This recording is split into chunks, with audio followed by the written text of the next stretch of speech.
जय माता दी दोस्तों, स्वागत है आप सभी का फिर से हमारी एक नई वीडियो में। दोस्तों, यदि आप नवरात्र में 9 दिनों के लिए अखंड दीप के साथ साथ कलश स्थापन किए हैं, तो जब तक हम पूर्णाहुति नहीं करते तब तक हमारा अनुष्ठान पूर्ण नहीं होता। तो दोस्तों, आपको हम बहुत ही सरल और संक्षिप्त वैदिक पद्धति के माध्यम से हम यज्ञ विधि बताने वाले हैं, जिनके माध्यम से आप अपने घर पर खुद से ही आप अपने यज्ञ विधि के माध्यम से आप पूर्णाहुति कर पाएंगे। साथ ही साथ पूर्णाहुति करने के लिए आपको क्या क्या सामग्रियाँ लगेगी, पूरी जानकारी इस वीडियो के माध्यम से आपको हम देने वाले हैं। साथ ही साथ पूर्णाहुति करने के लिए आपको क्या क्या सामग्री लगेगी, क्या क्या आपको पहले से सामग्रियाँ जुटा करके आपको रखनी होगी, पूरी जानकारी इस वीडियो के माध्यम से आपको हम देने वाले हैं। तो हमारी वीडियो अच्छी लगी तो वीडियो को लाइक जरूर से करें, साथ ही शेयर कर दें, ताकि बाकी जितने भी भक्त हैं जो अपने घर पे माता रानी की दीप प्रज्वलित के साथ साथ कलश स्थापन किया, तो वो भी अपने घर पे बहुत ही सरल और संक्षिप्त वैदिक पद्धति के माध्यम से अपने घर पे पूर्णाहुति कर सके। दोस्तों, पूर्णाहुति करने के लिए आपको थोड़ी मात्रा में कुछ सामग्रियाँ आपको लगने वाली है। जैसी आपको हवन सामग्री लगेगी, आप मार्केट से डायरेक्ट रेडीमेड आप हवन सामग्री खरीद करके ले आएंगे, या तो आप नहीं खरीदना चाहते तो आप अपने घर पे थोड़ी मात्रा में घी, थोड़ी मात्रा में चावल, थोड़ी मात्रा में उड़द, तिली, जौ, इन सबको मिक्स करके आप हवन सामग्री बना सकते हैं। तो अपने व्यवस्था के हिसाब से देख लेंगे। उसके साथ ही साथ धूप दीप नैवेद्य आपके पास पहले से ही व्यवस्था रहता है, तो उन सबको एक थाल में बढ़िया से जमा करके रख लेंगे। उसके साथ ही साथ यज्ञ करने के लिए आपको यज्ञ कुंड लगेगी। यदि आपके घर में यज्ञ कुंड नहीं होगा तो आप मंदिर से आप ला सकते हैं। जहाँ पे मंदिर पे प्रतिदिन यज्ञ होता है तो वहाँ पे हवन कुंड रहते हैं, तो वहाँ से आप ला सकते हैं, या तो फिर आप ईंटा के माध्यम से या किसी भी पात्र के माध्यम से आप हवन कुंड आप बना लेंगे। उसके साथ ही साथ आपको थोड़ी ज़्यादा मात्रा में आपको आम की लकड़ियाँ लगेगी, समिधा लगेगी हवन यज्ञ करने के लिए। साथ ही ध्यान रखेंगे कि जो आम की लकड़ियाँ हैं वो सूखी रहे, ताकि यज्ञ कुंड अच्छे से प्रज्वलित हो। उसके साथ ही साथ आपको थोड़ी मात्रा में कम से कम 1 कप 1 पाव आपको ऊपर घी लगने वाली है। साथ ही सूखा नारियल आपको लगेगी आपको पूर्णाहुति करने के लिए। साथ ही साथ आपको स्वाहा डालने के लिए आप बढ़िया से आप जो आपका नया वाला जो चम्मच होगा, तो चम्मच को कम से कम 2-4 चम्मच को आप पूजन करने के लिए रख लेंगे, क्योंकि उसी चम्मच के माध्यम से आपको आहुति अर्पित करनी है। साथ ही साथ यज्ञ करते समय इस बात का जरूर से ध्यान रखेंगे कि आपका यज्ञ कुंड प्रज्वलित रहना चाहिए। यज्ञ कुंड जब प्रज्वलित रहेंगे तो उसी यज्ञ कुंड में ही आपको आहुति अर्पित करनी है। साथ ही साथ माता रानी से आपको प्रार्थना करनी है, भाव रखना है कि जिस कामना और जिस उद्देश्य को लेकर के आप अपने घर पे अनुष्ठान किए हैं, 9 दिवसीय आप दीप प्रज्वलित किए हैं, माता रानी से पूर्ण करें, पूर्णता तक पहुंचाएं। ऐसी प्रार्थना करते हुए आपको प्रत्येक आहुति को अर्पित करना है। उसके साथ ही साथ आप दोना भी एक बंडल आप ला करके रख लेंगे, क्योंकि घर के जितने भी सदस्य हैं पूजन में बैठेंगे तो सबको आहुति डालने के लिए आपको दोना में आपको हवन सामग्री देना है। तो इन सभी सामग्रियों को आप पहले से एकत्र करके रख लेंगे, पूरी व्यवस्था करके रख लेंगे। साथ ही पूजन आरंभ करने के पूर्व सबसे पहले सबके लिए आप आसन लगा देंगे। आसन लगाने के बाद अपना हवन कुंड आप जहाँ पे आप करने वाले वहाँ पे बढ़िया से जमा करके रख लेंगे, सभी सामान को व्यवस्थित कर लेंगे। उसके पश्चात आप अगरबत्ती, धूप, दीपक जला करके माता रानी से प्रार्थना करते आप अपने यज्ञ विधि हवन को आप शुरू करेंगे।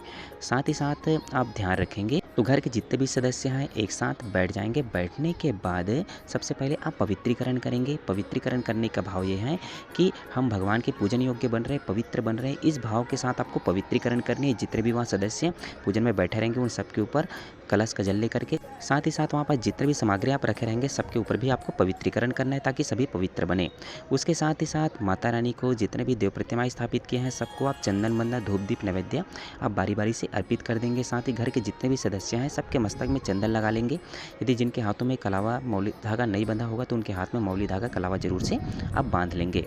तो ये सब करने के बाद आप यज्ञ विधि आरंभ करेंगे, क्योंकि हम शुरुआत के दिन माता रानी की आवाहन कर चुके हैं। तो अब आज हम आपको बहुत ही सरल और संक्षिप्त पूजन विधि के माध्यम से यज्ञ विधि आपको बताने वाला है, जिसके माध्यम से आप घर पे बहुत ही सरल और संक्षिप्त पूजन विधि के माध्यम से आप अपने घर में हवन कर सकें।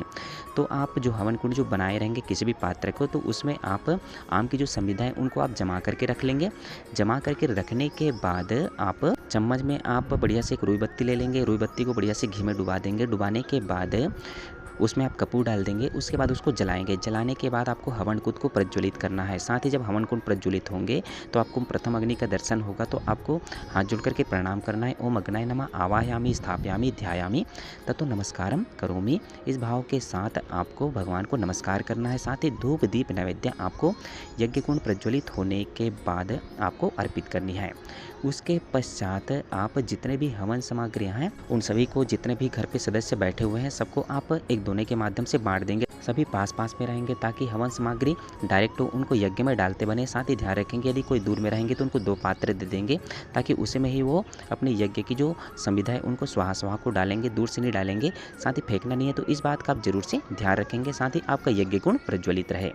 उसके पश्चात आप माता रानी के दुर्गा के नाम से कम 24 बार, 51 बार या 108 बार आपको अपने व्यवस्था के हिसाब से, अपने समय के हिसाब से आप आहुति अर्पित करेंगे। ओम गिरिजाय विद्महे शिवप्रियाय धीमहि तन्नो दुर्गा प्रचोदयात् स्वाहा इदम दुर्गाय इदम नमः।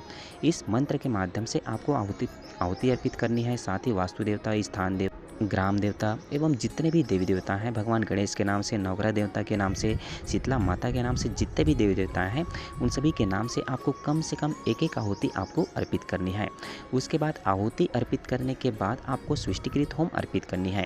सृष्टिकृत होम में आप मिष्ठान अर्पित करेंगे। यदि अपने घर पे आप खीर बनाए रहेंगे तो उस खीर के माध्यम से आपको अंतिम सृष्टिकृत होम अर्पित करनी है। यदि आहुति डालते में कुछ त्रुटि रह गई हो, उस त्रुटि को पूर्ण करने के लिए आपको सृष्टिकृत होम अर्पित करनी है। उसके बाद आप करेंगे पूर्णाहुति। तो ध्यान रखेंगे पूर्णाहुति करने के लिए घर के जितने भी सदस्य रहेंगे सभी हाथ में हवन सामग्री लेकर के खड़े होंगे। साथ ही साथ जो 9 दिवसीय जो अपना अनुष्ठान किए हैं तो उनके लिए आप अपने हाथ में एक नारियल का गोला या तो फिर सुपारी लेकर के आप खड़े होकर के आप सृष्टिकृत होम पूर्णाहुति आप अर्पित करेंगे। साथ ही साथ भाव करेंगे कि जिस भाव और जिस उद्देश्य को लेकर के आप 9 दिवसीय आप अनुष्ठान किए हैं, माता रानी उसे पूर्ण करे, पूर्णता तक पहुंचाए, ऐसी प्रार्थना करते हुए आपको अपनी पूर्णाहुति आपको यज्ञ भगवान को अर्पित करनी है। नारियल के भेला, साथ ही हवन सामग्री। ओम पूर्णमदः पूर्णमिदं पूर्णात् पूर्णमुदच्यते पूर्णस्य पूर्णमादाय पूर्णमेवावशिष्यते। ओम पूर्णात् दर्वी परापत सुपूर्णा पुनरापत वैष्णव विक्रीणामः स्वाहा। ओम सर्ववै पूर्णग्वं स्वाहा। इस भाव के साथ आपको अंतिम आहुति पूर्णाहुति अर्पित करनी है। उसके पश्चात माता रानी की आपको विधिवत आरती करनी है। जैसे प्रतिदिन हम आरती करते हैं, सबको आरती दिखाएं। उसके पश्चात आपको माता रानी से क्षमा याचना करनी है, क्षमा प्रार्थना करनी है। तो हाथ में अक्षत पुष्प लेकर के आप माता रानी से क्षमा याचना करेंगे कि 9 दिनों तक के भूल चूक त्रुटि रह गई हो, त्रुटि होना स्वाभाविक है, तो जो भी त्रुटि है उनके लिए हमें क्षमा करें। ऐसी प्रार्थना करते हुए आपको माता रानी से क्षमा याचना करनी है। ओम आवाहनम न जानामि नैव जानामि पूजनम विसर्जनम न जानामि क्षमस्व परमेश्वरा। इस भाव के साथ आपको माता रानी से क्षमा याचना करनी है। क्षमा याचना करने के बाद अंतिम भावरी विदाई के रूप में माता रानी को पुष्पांजलि फूल आपको अर्पित करनी है।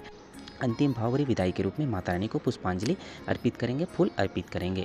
उसके पश्चात आप शांति पाठ करेंगे। तो शांति पाठ के लिए जो मुख्य कलश जो आप स्थापन किए थे तो उनमें नारियल का भेला जो रखे होंगे, उस नारियल को भेला को निकाल करके आमा पत्ता के माध्यम से आपको शांति पाठ करना है उस जल के माध्यम से।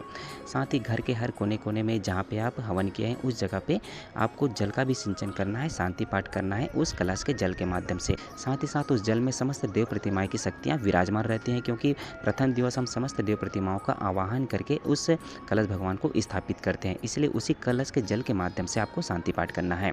उसके पश्चात आप यदि रविवार का दिन नहीं रहेगा तो आप माता तुलसी में आपको बचा हुआ जल को आपको अर्पित कर देनी है, जिस दिशा में भगवान सूर्य उदित रहेंगे उस दिशा में। उसके बाद 3 बार आपको परिक्रमा कर लेनी है।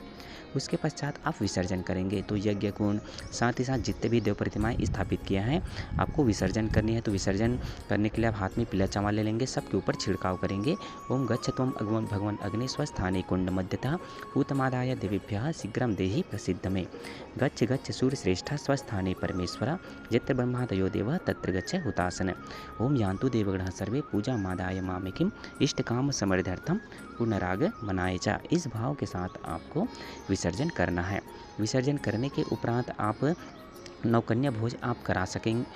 विसर्जन करने के उपरांत यदि आप नवकन्या भोजन कराने के लिए आप व्यवस्था करके रखे हैं तो आप बढ़िया से आप माता रानी की प्रतीक के रूप में 9 कन्याओं को आप श्रद्धा भाव के साथ उनकी आरती उतार करके उनको दक्षिणा दे करके आप उनका आशीर्वाद लेकर के आप 9 कन्या भोज करा करके आप अपने 9 दिवसीय अनुष्ठान को 9 कन्या भोज के साथ अपूर्ण कर पाएंगे। तो दोस्तों इस तरह से बहुत ही सरल और संक्षिप्त पूजन विधि के माध्यम से आप अपने घर पे अपनी पूर्णाहुति को पूर्ण कर पाएंगे। तो दोस्तों हमने बहुत ही सरल और संक्षिप्त पूजन विधि बताई है, जिनके माध्यम से आप बिना पंडित के भी अपने घर पे सरल पूजन विधि के माध्यम से आप पूर्णाहुति कर पाएंगे। तो दोस्तों हमारी वीडियो अच्छी लगी हो तो वीडियो को लाइक करके चैनल को सब्सक्राइब जरूर से कर दें। साथ ही कमेंट में जय माता दी।